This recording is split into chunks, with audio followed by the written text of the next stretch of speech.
نحمده ونستعينه ونستغفره ونؤمن به ونتوكل عليه ونعوذ بالله من شرور أنفسنا ومن سيئات أعمالنا من يهده الله فلا مضل له ومن يضلله فلا هادي له ونشهد أن لا إله إلا الله وحده لا شريك له ونشهد أن محمدًا عبده ورسوله أما بعد فإن خير الحديث كتاب الله وخير الهدي هدي محمد صلى الله عليه وسلم وشر الأمور محدثاتها وكل محدثة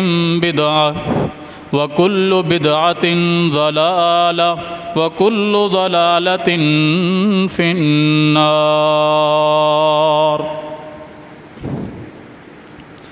يا أيها الذين آمنوا اتقوا الله حق تقاته ولا تموتن إلا وأنتم مسلمون.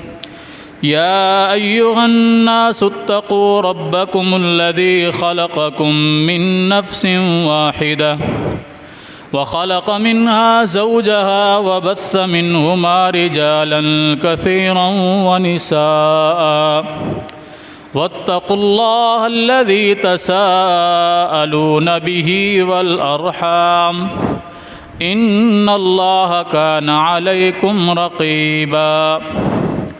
يا أيها الذين آمنوا اتقوا الله وقولوا قولا سديدا يصلح لكم أعمالكم ويغفر لكم ذنوبكم ومن يطع الله ورسوله فقد فاز فوزا عظيما. أعوذ بالله من الشيطان الرجيم. بسم الله الرحمن الرحيم. إن عدة الشهور عند الله 12 شهرا يوم خلق السماوات والأرض منها 4 حرم. اللهم صل على محمد وعلى آل محمد كما صليت على إبراهيم وعلى آل إبراهيم إنك حميد مجيد. اللهم بارك على محمد وعلى آل محمد كما باركت على إبراهيم وعلى آل إبراهيم إنك حميد مجيد.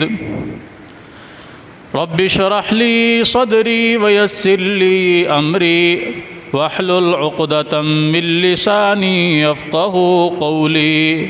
رب زدني علما.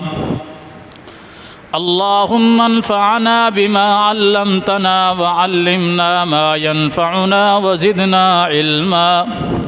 سبحانك لا علم لنا إلا ما علمتنا إنك أنت العليم الحكيم. ہر قسم کی حمد و ثنا اللہ جل جلالہ کے لیے.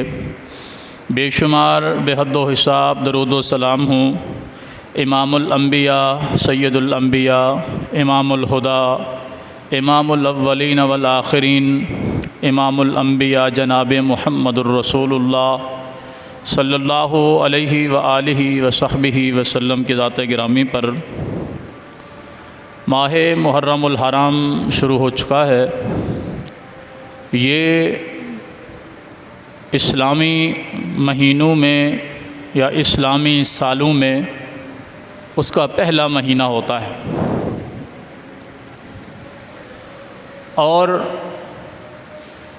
حرمت والے مہینوں میں سے بھی ایک مہینہ ہے. حرمت والے مہینے 4 مہینے ہیں.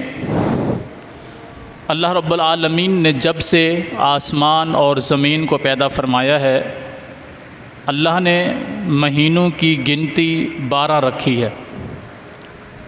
12 مہینے اور 12 مہینوں کا ایک سال۔ ان 12 مہینوں میں سے 4 مہینے حرمت والے ہیں، 3 مہینے یکے بعد دیگرے اکٹھے آتے ہیں، ذوالقعدہ، ذوالحجہ اور محرم، اور چوتھا مہینہ آگے چل کر رجب کا مہینہ آتا ہے۔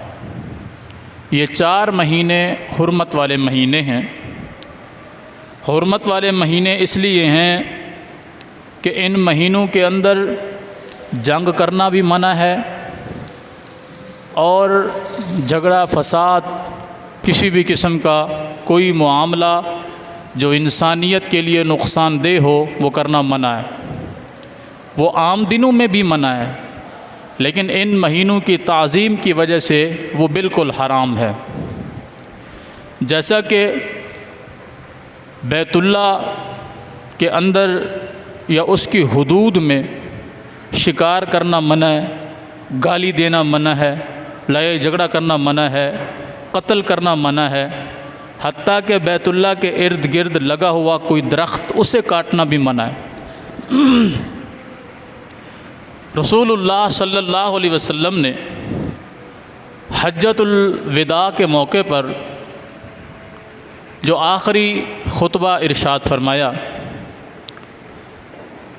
وہ خطبہ اتنا بڑا خطبہ، پوری دنیا جس میں شامل تھی، 1.5 لاکھ سے زیادہ کم و بیش حضور کے صحابہ اس خطبے میں موجود تھے، اور آپ نے ان سب کو مخاطب کر کے فرمایا، پھر ان کے ذریعے دوسروں کو پیغام دیا، کیونکہ اس حدیث میں الفاظ ہیں، جو تم میں سے لوگ یہاں پر موجود ہیں وہ سن لیں، جو یہاں نہیں ہیں انہیں بتا دینا۔ گویا کہ پوری دنیا تک آپ نے یہ پیغام پہنچوایا۔ فرمایا کہ ان دماؤکم و اموالکم حرام علیکم کیوم ھذا وفی بلدکم ھذا وفی شہرکم ھذا۔ لوگوں، آج کے بعد تم میں سے ہر ایک کا مال دوسرے مسلمان کے لیے حرام ہے، یعنی وہ اس کے مال کو لوٹے نہیں، چھینے نہیں، قبضہ نہیں کرے اس پر۔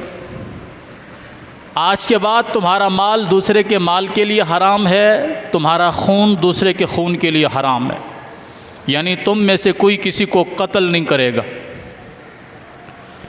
وعرضکم، اور تمہاری عزت دوسرے کی عزت کے لیے حرام ہے، یعنی تم دوسرے کی عزت کو پامال نہیں کرو گے۔ عزت میں بہت ساری چیزیں شامل ہیں۔ ایک تو محرم رشتے، وہ ہمیشہ کے لیے حرام ہے۔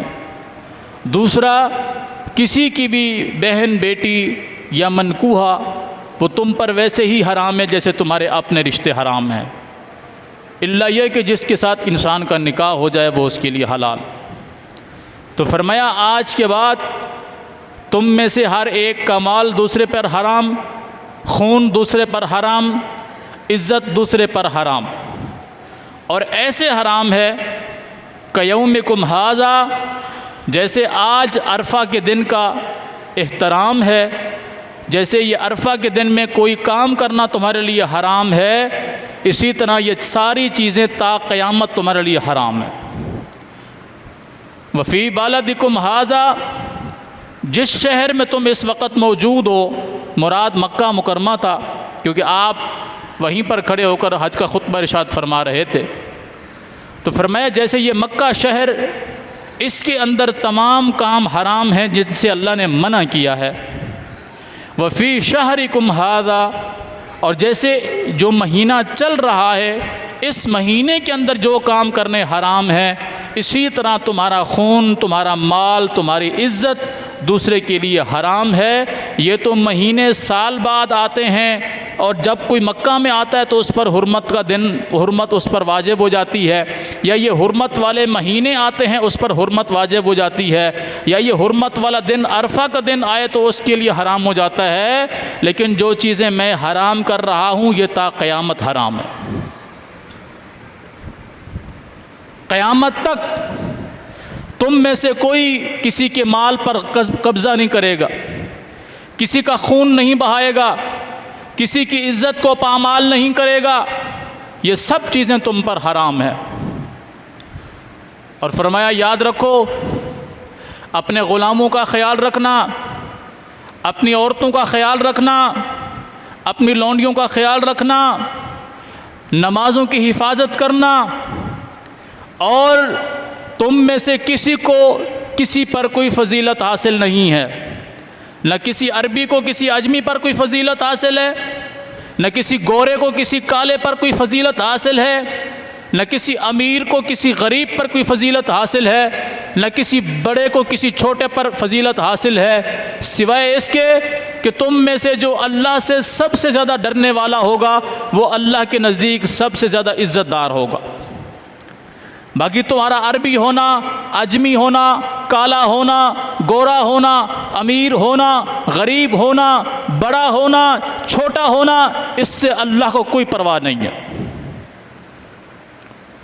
قرآن کریم میں اللہ رب العالمین نے ایک مقام پر فرمایا فَلَا تُزَكُّوا أَنفُسَكُمْ، لوگو تم اپنی بڑائی خود بیان نہیں کیا کرو، میں ایسا ہوں، میں نے یہ کیا، میں نے وہ کیا، میں تہجد پڑھتا ہوں، میں نماز پڑھتا ہوں، میں روزے رکھتا ہوں، میں قرآن پڑھتا ہوں، میں فلاں نیکی کا کام کرتا ہوں۔ فرمایا فَلَا تُزَكُّوا أَنفُسَكُمْ، تم اپنی بڑائی خود بیان نہیں کیا کرو۔ یہ تمہارا اپنے منہ سے بڑائی بیان کرنا میاں مٹھو کی طرح ہے، اپنے منہ میاں مٹھو بننا ہے۔ هُوَ أَعْلَمُ بِمَنِ اتَّقَىٰ، اللہ بہتر جانتا ہے تم کتنے پانی کے اندر ہو۔ کوئی تہجد گزار ہے، رات کو تہجد پڑھتا ہے، دن کو وہ کچھ اور کرتا ہے، کوئی دن میں نمازیں پڑھتا ہے، رات میں کچھ اور کرتا ہے، کوئی مسجد میں کے اندر کچھ اور ہوتا ہے، باہر کچھ اور ہوتا ہے، مجلس میں کچھ اور ہوتا ہے، تنہائی میں کچھ اور ہوتا ہے، اپنوں میں کچھ اور ہوتا ہے، بیگانوں میں کچھ اور ہوتا ہے۔ یہ جو تمہارے دو دو رخے پن ہیں اللہ ان سب کو بہتر جانتا ہے، اس لیے فرمایا ہوا اعلم بمن اتقى، اللہ تم میں سے ہر ایک کو اچھے طریقے سے جانتا ہے، لہٰذا اپنی بڑائیاں خود بیان نہ کرنا، اپنی اچھائیوں کی خود تعریفیں نہ کرنا، بلکہ اگر کوئی نیکی انسان کر لے تو اس کی حفاظت کرنا سب سے زیادہ ضروری ہے۔ بعض دفعہ ہم اپنی نیکیوں کو برباد کر بیٹھتے ہیں اپنی تعریفیں کر کے، میں یہ نہ کرتا تو کوئی بھی نہ کرتا، میں نے یہ کیا تو یہ ہوا، یوں ہوا تو ایسے ہوا، یہ کر کے ہم اپنی نیکیوں کو برباد کر بیٹھتے ہیں۔ تو یہ حرمت والے مہینے جن کے اندر ان کا احترام لازم ہے، ان میں سے تیسرا مہینہ حرمت کا چل رہا ہے۔ اس مہینے کے اندر جب رسول اللہ صلی اللہ علیہ وسلم مدینہ میں تشریف لائے تو محرم کا مہینہ آیا، دیکھا کہ لوگ 10 محرم کو روزہ رکھتے ہیں۔ یہودی جو مدینہ کے اندر تھے وہ 10 محرم کا روزہ رکھتے تھے۔ فرمایا تم یہ روزہ کیوں رکھتے ہو؟ تو وہ کہنے لگے اس دن اللہ رب العالمین نے موسیٰ علیہ السلام اور ان کی قوم کو فرعون اور اس کے لشکر سے نجات دی تھی، تو ہم یہودی موسیٰ علیہ السلام کے ماننے والے ہیں، بنی اسرائیل ہیں، بنی اسرائیل کے اندر ویسے عیسائی بھی شامل ہیں، یہودی بھی شامل ہیں، لیکن زیادہ تر بنی اسرائیل کا ذکر آتا ہے تو اس میں یہودی شامل ہوتے ہیں۔ اور یہودی بیک وقت کئی پیغمبروں کو مانتے تھے، عزیر علیہ السلام کو بھی اور موسیٰ علیہ السلام کو بھی۔ عیسائی صرف ایک پیغمبر حضرت عیسیٰ علیہ السلام کو مانتے تھے۔ تو وہ کہتے ہیں کہ موسیٰ علیہ السلام اور ان کے قوم کو فرعون اور اس کے لشکر سے اللہ نے نجات دی، تو ہم اس کے شکرانے کے طور پہ کیا کرتے ہیں؟ روزہ رکھتے ہیں۔ تو آپ نے فرمایا موسیٰ بھی پیغمبر ہے، میں بھی پیغمبر ہوں، اور پیغمبر کا بھائی ہوتا ہے، نبی کا بھائی ہوتا ہے، لہٰذا ہم تم سے زیادہ حق رکھتے ہیں کہ ہم موسیٰ علیہ الصلوۃ والسلام کو آزادی کے دن پر شکرانے کا روزہ رکھیں۔ نبی علیہ الصلوۃ والسلام نے مدینہ کے اندر پھر 10 محرم کو روزہ رکھنا شروع کیا، صحابہ بھی روزہ رکھتے تھے۔ پھر جیسے جیسے اللہ رب العالمین نے احکامات نازل فرمائے، یہود و نصارہ کے معاملات کی مخالفت کرنے کی اللہ رب العالمین نے آیات نازل فرمائیں کہ ان کے معاملات کا بائیکاٹ کریں، ان کی مخالفت کریں۔ اس پر رسول اللہ صلی اللہ علیہ وسلم نے فرمایا کہ آئندہ سال اگر میں زندہ رہا تو میں 10 محرم کے ساتھ 9 محرم کا بھی روزہ رکھوں گا۔ یہ یہودیوں کی مخالفت میں ہے۔ یہودی کیا رکھتے ہیں؟ صرف 10 کا روزہ، اور میں اگلے سال زندہ رہا تو 9 اور 10 کا روزہ رکھوں گا۔ لیکن وہ سال پھر رسول اللہ صلی اللہ علیہ وسلم کی زندگی میں نہ آ سکا، آپ اس سال کو پھر نہ پا سکے، کیونکہ آپ نے آئندہ سال کا کہا تھا اور سال سے پہلے ہی آپ وفات پا گئے۔ تو صحابہ کرام رضوان اللہ علیہم اجمعین نے حضور کی اس خواہش کو مد نظر رکھتے ہوئے پھر 9 اور 10 کا روزہ رکھتے تھے، یا اگر کوئی بندہ 9 کا روزہ نہ رکھ سکتا تو پھر وہ 10 اور 11 کا روزہ رکھتا تھا، یعنی 10ویں روزے محرم کے ساتھ ایک روزہ ملا لیں، چاہے پہلے ملا لیں چاہے بعد میں ملا لیں۔ محرم کی بس اتنی سی فضیلت، محرم کو اور کوئی فضیلت حاصل نہیں ہے۔ نمبر 1، وہ حرمت والا مہینہ ہے، اور حرمت والے مہینے میں جیسے باقی مہینوں کو فضیلت حاصل ہے ویسے محرم کو فضیلت حاصل ہے۔ اور اس کے اندر بھی روزہ ہے جس کا ثواب رسول اللہ صلی اللہ علیہ وسلم نے بیان کیا، تو وہ ذوالحجہ کے اندر بھی روزہ ہے جس کا ثواب رسول اللہ صلی اللہ علیہ وسلم نے بیان کیا، بلکہ ذوالحجہ کے ثواب کو رسول اللہ صلی اللہ علیہ وسلم نے محرم کیا رمضان سے بھی زیادہ اجر والا قرار دیا۔ آپ نے حدیث سنی کہ رسول اللہ صلی اللہ علیہ وسلم نے فرمایا کہ جو بندہ ان 10 دنوں میں کوئی نیک اعمال کرتا ہے وہ اللہ کے ہاں ایسے ہے کہ اس کا مقابلہ کوئی نہیں ہے۔ صحابہ نے پوچھا اللہ کے رسول، کیا کوئی بندہ جہاد پر جائے تو کیا وہ بھی اس کے اجر کو نہیں پا سکتا؟ فرمایا ہاں، وہ بھی اس کے اجر کو نہیں پا سکتا سوائے اس بندے کے جو جہاد کے لیے گیا اپنے مال اور اپنی جان کے ساتھ اور کچھ بھی واپس نہیں لایا، یعنی مال بھی قربان کر دیا، جان بھی قربان کر دی، شہید ہو گیا، تو وہ مرتبے میں زیادہ ہے، ورنہ کوئی عمل پورے سال کا ذوالحجہ کے دنوں کے 10 دنوں کے اندر کیے جانے والے اعمال سے زیادہ فضیلت والا نہیں ہے۔ تو لہٰذا یہ روزے کی فضیلت تو ذوالحجہ کو بھی حاصل ہے۔ محرم کو جو لوگوں نے ایک خاص کر لیا ہے اور اس کو کفر اور اسلام کا مسئلہ بنا لیا ہے، یاد رکھیں یہ کفر اور اسلام کا مسئلہ نہیں ہے، یہ لوگوں کے اپنے گھڑے ہوئے اعمال کے نام کا نام ہے۔ ورنہ محرم رسول اللہ صلی اللہ علیہ وسلم کی زندگی میں بھی گزرا، صحابہ کے دور میں بھی گزرا، تابعین کے دور میں بھی گزرا، تبع تابعین کے دور میں بھی گزرا، محرم محدثین کے دور میں بھی گزرا، ائمہ اور فقہاء کے دور میں بھی گزرا۔ یہ جو معاملات ہم محرم کے دنوں میں دیکھتے ہیں، یا اسی طرح محرم کے بعد سفر اور سفر کے بعد ربیع الاول آتا ہے، ربیع الاول کے اندر جو کچھ ہم دیکھتے ہیں سلف صالحین سے اس کا کوئی ثبوت نہیں ملتا۔ دین اسلام میں ان خرافات اور ان بدعات اور ان کے اندر کیے جانے والے وہ تمام اعمال جو اسلام کے نام پہ کیے جاتے ہیں، قرآن و سنت میں اس کا سرے سے کوئی وجود نہیں ہے۔ ہاں، محرم ہی کا دن تھا کہ دنیا کے عظیم المرتبت اور جنت کے نوجوانوں کے سردار سیدنا حسین بن علی رضی اللہ تعالی عنہما شہید ہوئے اپنے پورے خاندان سمیت۔ یہ واقعتاً ایک دردناک اور المناک معاملہ ہے، لیکن مزے کی بات یہ ہے کہ جو اس شہادت پر ماتم کرتے ہیں اور پورے ملکوں کو جام کرتے ہیں، بدعات و خرافات کرتے ہیں، اللہ کی قسم قاتل بھی یہی ہے، قاتل بھی یہی ہے۔ آپ اسلامی تاریخ کا مطالعہ کیجئے، اللہ کی قسم آج تو ممبر و محراب پر ان کے اپنے بڑے بڑے علماء ان کو کہہ رہے ہیں کہ تمہیں شرم کرنی چاہیے، قاتل بھی تم ہو، چیختے بھی تم ہو۔ سیدنا حسین بن علی رضی اللہ تعالی عنہ کو دھوکے کے ساتھ کوفے میں بلانے والے بھی یہی، قتل کرنے والے بھی یہی، اور پھر ان کی لاش پر ماتم کرنے والے بھی یہی، اور اس میں گھسیٹا جاتا ہے اسلام کے اور بہت سی بڑی بڑی مقدس ہستیوں کو ان میں شامل کیا جاتا ہے، ان کے باپ داداؤں کو ان کے اندر شامل کیا جاتا ہے، صرف جھوٹ اور اپنے جھوٹ پر پردہ ڈالنے کے لیے۔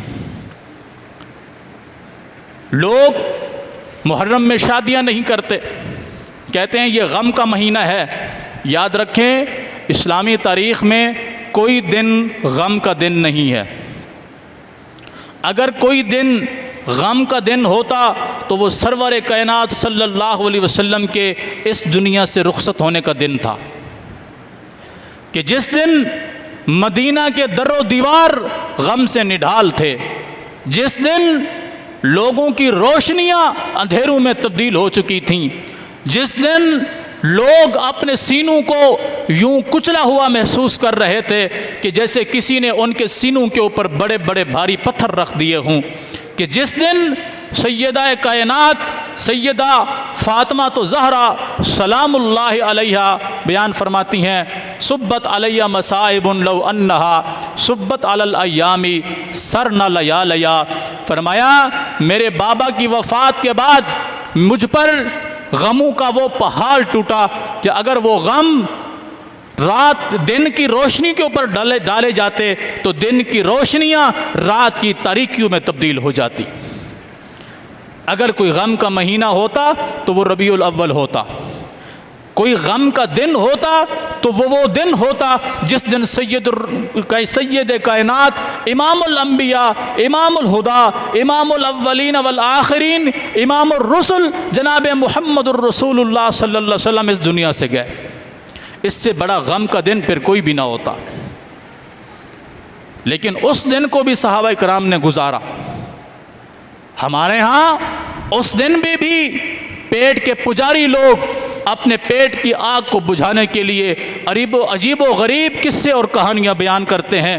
اس دن کو بھی لوگوں نے اپنے پیٹ کی پوجا کا بہترین دن بنایا ہوا ہے۔ ورنہ اگر آپ اسلام کا مطالعہ کریں تو خود رسول اللہ صلی اللہ علیہ وسلم کے جانے کے بعد آپ کے ازواج مطہرات کئی سالوں تک جو ہے وہ حیات رہیں، کسی نے اس دن کو اس طرح نہیں منایا جس طرح آج مسلمان مناتا ہے۔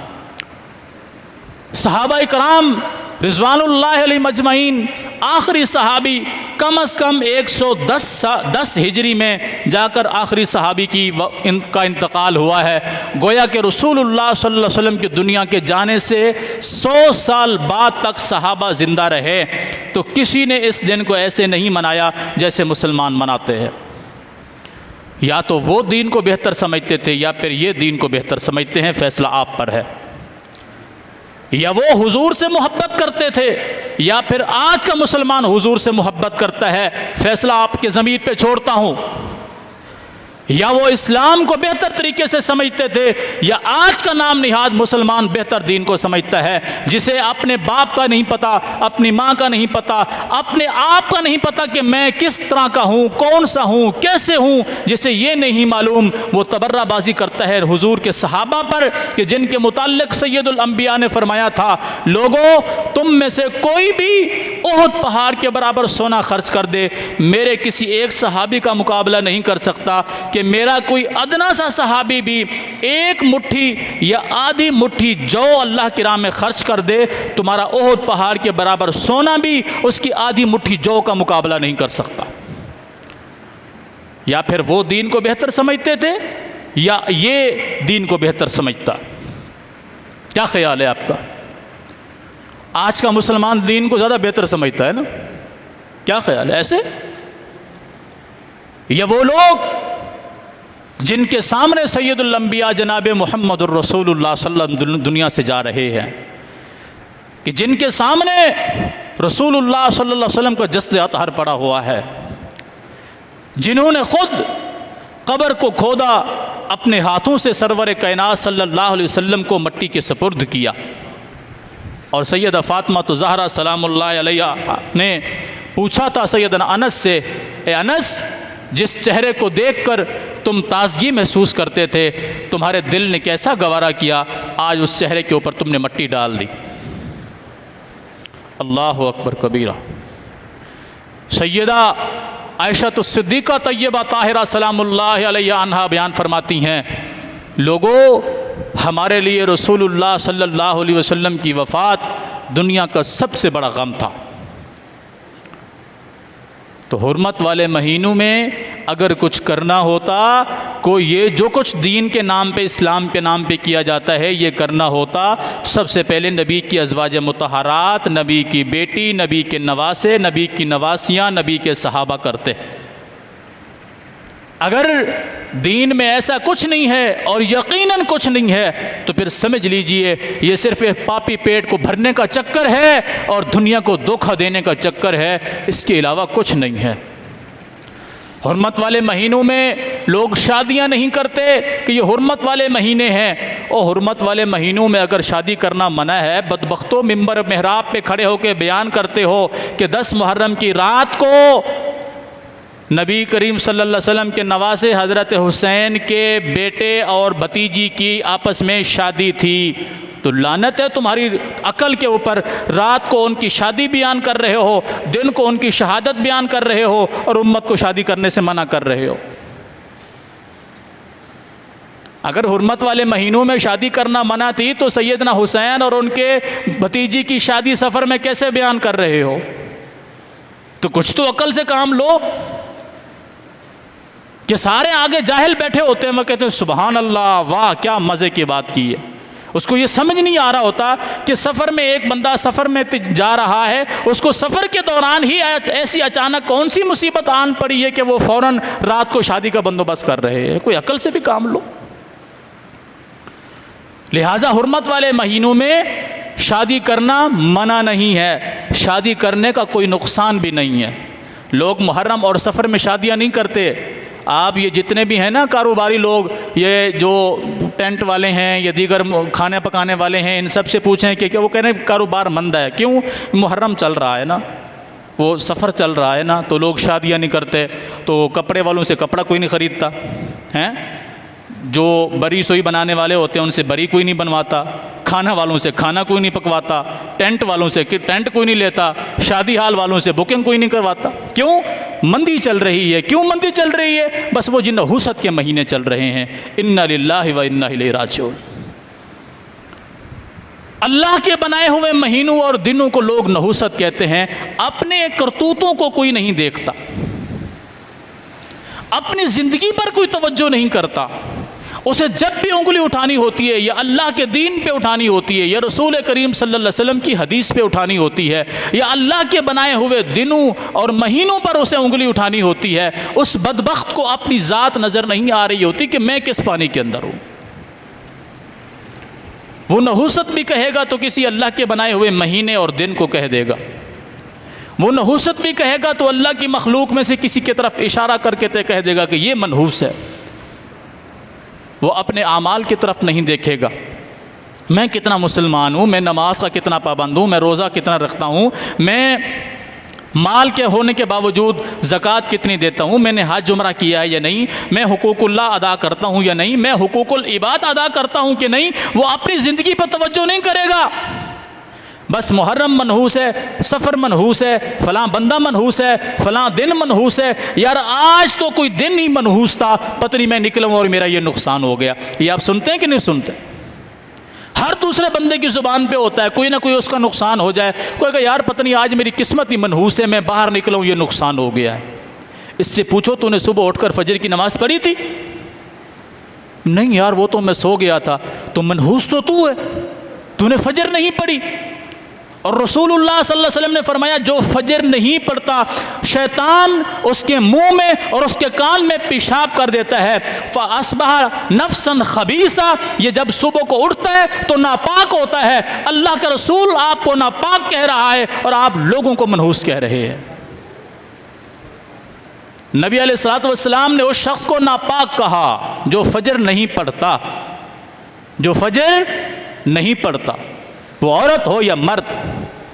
فرمایا جو صبح میں سویا رہتا ہے فَأَصْبَحَ نَفْسًا خَبِيثًا، جب یہ سورج طلوع ہوتا ہے، جب یہ اٹھتا ہے انسان، اس کا نفس ناپاک ہو چکا ہوتا ہے، اس کا جسم ناپاک ہو چکا ہوتا ہے کہ اس کے منہ میں اور اس کے کان میں شیطان پیشاب کر چکا ہوتا ہے. اور جو فجر پڑھتا ہے، فجر پڑھ کر پھر سو بھی جائے، جب سورج نکلے یہ اٹھے بھی، فَأَصْبَحَ نَفْسًا طَيِّبًا، اللہ کے رسول فرماتے ہیں جب یہ صبح کو اٹھتا ہے اس کا نفس پاک ہوتا ہے. صبح پڑھنے والوں کو حضور نے پاک کہا، صبح نہ پڑھنے والوں کو حضور نے ناپاک کہا. پھر ظہر چھوڑنے والے کی سزا حضور نے الگ بیان فرمائی، عصر چھوڑنے والے کی سزا الگ بیان فرمائی، مغرب چھوڑنے والے کی سزا الگ بیان فرمائی، عشاء چھوڑنے والے کی سزا الگ بیان فرمائی. تو جو دن میں 5 نمازیں نہیں پڑھتا، اس سے بڑا بھی کوئی منحوس ہو سکتا ہے؟ اس سے بڑا بھی کوئی گھٹیا ترین انسان ہو سکتا ہے؟ جس کو رسول کہیں کہ اس کا مال گیا، اس کی اولاد گئی، اس کا سب کچھ برباد ہو گیا، جس نے عصر کی نماز چھوڑ دی، فرمایا ہلاک عنہ مالہ ونفسہ، اس کا سب کچھ برباد ہو گیا. جس نے عصر نہیں پڑھی، جس کی گارنٹی حضور دے رہے ہیں، جس نے عصر نہیں پڑھی اس کا سب کچھ برباد ہو گیا. دنیا کی کون سی طاقت ہے جو اس کو دلا سکتی ہے؟ تو منحوس میں ہوں، میں فجر نہیں پڑھتا ہوں، میں ظہر نہیں پڑھتا ہوں، عصر نہیں پڑھتا ہوں، مغرب نہیں پڑھتا ہوں، عشاء نہیں پڑھتا ہوں. منحوس تو میں ہوا. اللہ کا دین منحوس نہیں ہے. اللہ کی بنائی ہوئی مخلوقات میں سے کوئی شے منحوس نہیں ہے. منحوسیت اگر ہے تو وہ میرے اندر ہے. مجھے اپنی اصلاح کرنی چاہیے. میں اپنی اصلاح کرنے کی بجائے کسی اور شے کو منحوس کہتا ہوں. مجھ سے بھی کوئی بڑا منحوس ہو سکتا ہے؟ اللہ تعالی ہمیں عمل کرنے کی، سمجھنے کی توفیق عطا فرمائے. اگلے جمعے انشاءاللہ اسی موضوع پر مزید چند ایک ضروری باتیں انشاءاللہ ہوں گی. اقول قولی ھذا واستغفر اللہ لی ولکم ولسائر المسلمین.